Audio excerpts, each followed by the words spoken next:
So last time we talked about icons for options and some of the stuff like that. And we were coming upon talking about skills, and it occurred to me that the skills associated with the steampunk game are not exactly what we would need for a cyberpunk game. Very true.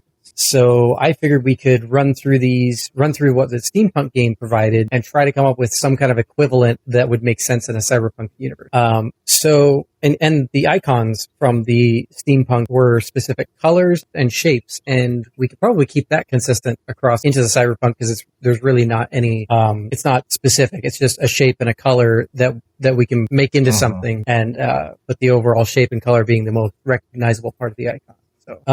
So in the steampunk game, there was brawl, wits, and brawl was basically the physical skill. Right. It was supposed to be like punching things and shooting at things and stuff like that. And we brawl because it sounded a little kind of old timey without going like full on fisticuffs. Because we wanted it to represent also, firearms and stuff. So the thing that makes the most sense, I think, when I was working on this was just combat skill. Okay. Representative of any type of combat. I know that's kind of plain Jane, but players will recognize it, and I feel like it'll work. Right. Otherwise, we're just, coming up with new terminology that nobody understands. Yeah. But the physical skill or combat or brawl was a square, and we used the color orange to indicate that skill being used in something in the game. I think in the steampunk game we had like a fist or something in the square. It was like an arm, like flexing, or like a strong arm thing, something like that.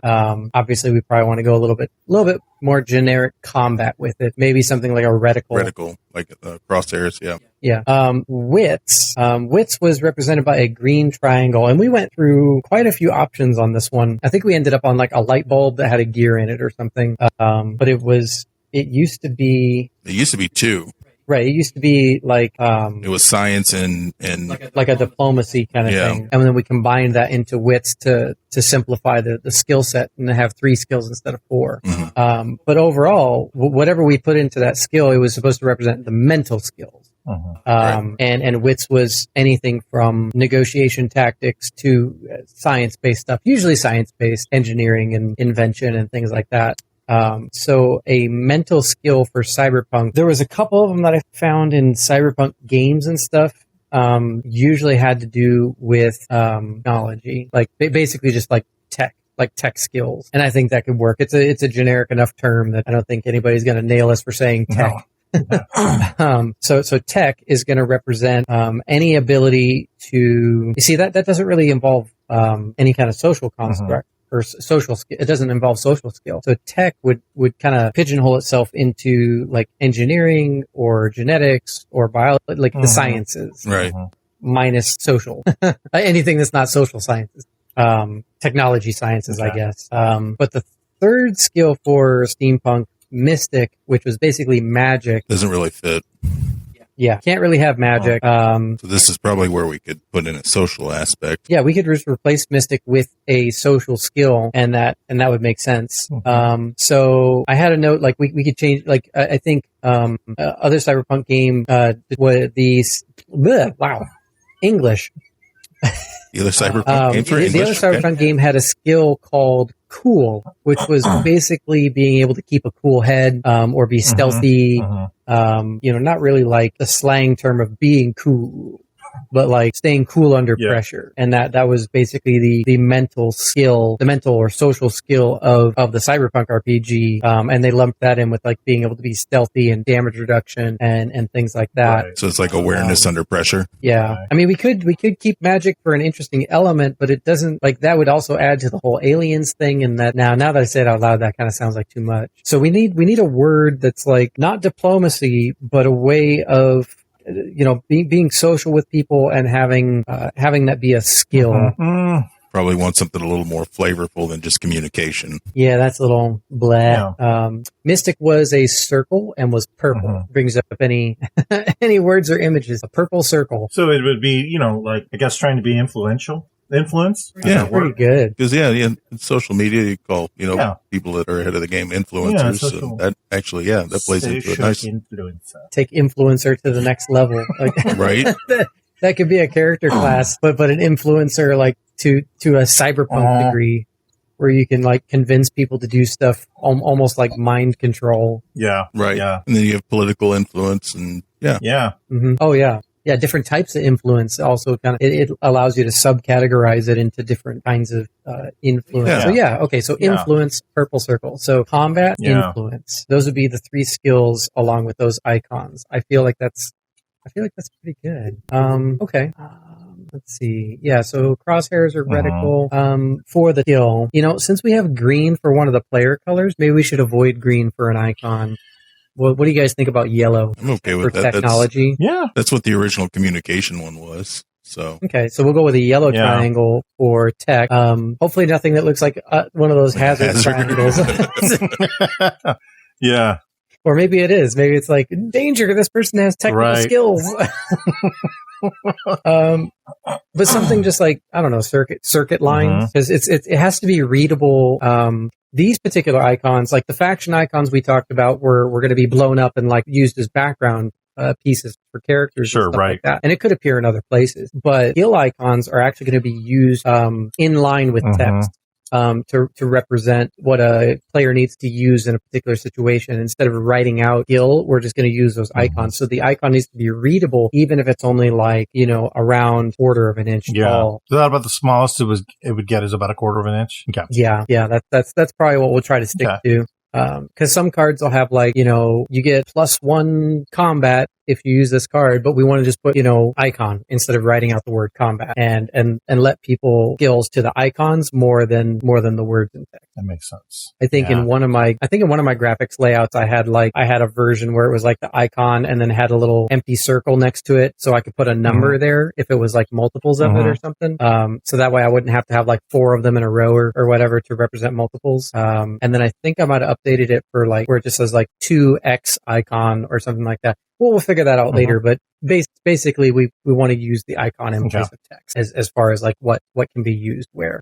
Influence, the circle, and it's power over people or power over the mind, mental acuity, mental ability. We're already using like a person's profile for the biometric potential icons. So I'm almost thinking we want to avoid another like head shape so that it's not confused with the faction icon. So maybe something simpler. Combat, we have a reticle. Text, circuit lines are pretty simple. So just like in both of those instances, it's just a pattern of lines. So what could we do with a circle that might indicate mental influence? Well, when we did parlay in the original, we did just like a talk bubble or a thought bubble. I kind of dig that. Yeah. Possibility. You know what I thought about? You remember the X-Men animated cartoon, the 90s one?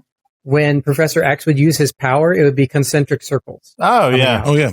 Yeah. Like a wave, right? Like ripples. Yeah. Like maybe we could play with something like that where it's like concentric circles. Maybe they're broken concentric circles where it's almost like a circle maze where you could find a path, like, you know what I mean? Broken lines. Because then it'll look a little bit more techy. Yeah, that's actually kind of a cool concept too. Yeah. Yeah. I think we could play with both of them and see what comes out. Okay. Is there a way to do like on the tech, like kind of like a microchip on like a tilted plane? You know what I'm talking about? It's hard to explain. Yeah, I know what you're talking about. It'll depends on if it's going to be readable at a really small size. Because if you remember when we did the steampunk ones, they looked really cool when we uploaded them online, and they were this big. Right. And then when we shrunk them down and printed them on cards, we were like, oh, all that work we put into it doesn't matter at all. All you see is an orange square. Like, so on the one hand, it doesn't matter what we put inside of the shape, but on the other hand, we might as well not overwork ourselves with how much detail we put in there.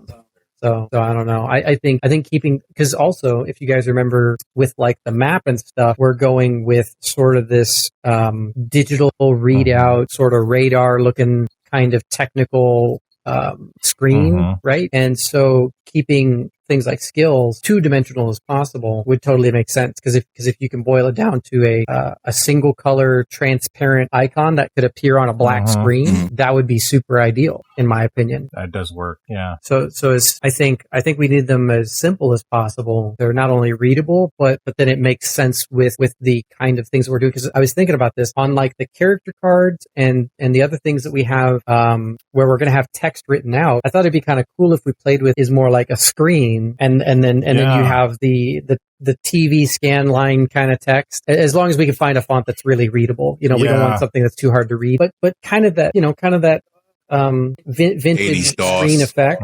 Yeah. And so the icons need to be translatable into that as well. Okay. Where you got the text in like probably white on a dark gray background, with like the TV scan lines, and then there'll be these little pops of color from the skill icons, and the skill icons having transparent backgrounds instead of being filled in completely with color could be kind of cool. If it was all just line work in green, orange, yellow, orange, and purple, that could be cool. Yeah, that could work. Yeah. Something to think about. I'm going to make a quick note about that. My mechanical keyboard doing all the clackies on the microphone. It's like so forceful. I love this keyboard though. Yeah, mechanicals are nice. I ended up getting a white keyboard and a white mouse against my black desk. Looks really, really awesome. I just got so tired of like everything being black. Everything's not black with me anymore. I'm going to have to cut that out. David's just over there just trying not to react. If you knew the stuff I had to deal with at work. Okay. I think we should talk about a couple of the other basic. Specifically, I want to talk about Pure. Are you guys good for that?